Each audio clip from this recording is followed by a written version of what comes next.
Hello అండి, నేను మీ గాయత్రి. శ్రీమాత్రే నమః. టమాటాలు కేజీ తీసుకున్నానండి. ఇవి పచ్చడి పెట్టడానికి.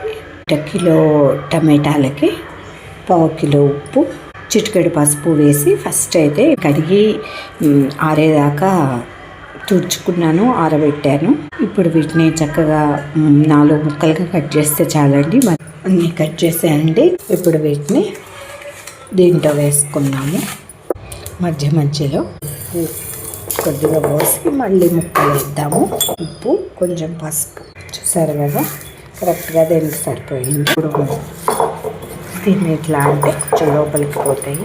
మళ్ళీ కొద్దిసేపు ఆగినాక కరిగినాక మళ్ళీ ఒకసారి కలుపుకుంటే ఉప్పు ఒక చోటే ఉండకుండా అన్ని ముక్కలకి పడుతుంది. ఓకే అండి. 3 డేస్ తర్వాత మళ్ళీ చూద్దాము. 3 డేస్ బ్యాక్ మనము టమాటాలు, ఉప్పు, పసుపు కలిపి పెట్టుకున్నాం కదండి నిల్వ పచ్చడికి. ఇది ఇట్లా మధ్య మధ్యలో కలుపుకుంటూ పక్కకి పెట్టానండి. ఎందుకంటే లేకుంటే కనుక ఉప్పుకి ఉప్పు ముక్కలకి ముక్కలు ఉంటే పై ముక్కలకి బూజు వచ్చే అవకాశం ఉంటుంది. నిలవ పచ్చళ్ళు పెట్టే వాళ్ళకి తెలిసి ఉంటుంది. అట్లా వేసేసి అట్లా పక్కకి పెట్టేస్తే అన్నీ కలవక బూజు వస్తుంది. అట్లా కాకుండా మధ్య మధ్యలో ఒకసారి పైకి కిందకి కలుపుకుంటూ ఉంటే ఎటువంటి బూజు అది లేకుండా ఫ్రెష్గా ఉంటుంది. నేనైతే ఈ బౌల్ తీసుకున్నానండి. ఈ బౌల్లో చేతులు కడుక్కొని తుడుచుకోవాలి శుభ్రంగా. నేను ఆల్రెడీ కడిగి తుడుచుకున్నాను, అందుకే చేపెట్టాను. ఇలా మొత్తం పిండుకుందాము. నా వీడియోలు మీకు నచ్చినట్టయితే please like, share, comment, please subscribe. పక్కనే బెల్ ఐకాన్ ఉంటుంది, ప్రెస్ చేస్తే ఎప్పటికప్పుడు నా వీడియోలు మీకు నోటిఫికేషన్స్ రూపంలో అందుతూ ఉంటాయి.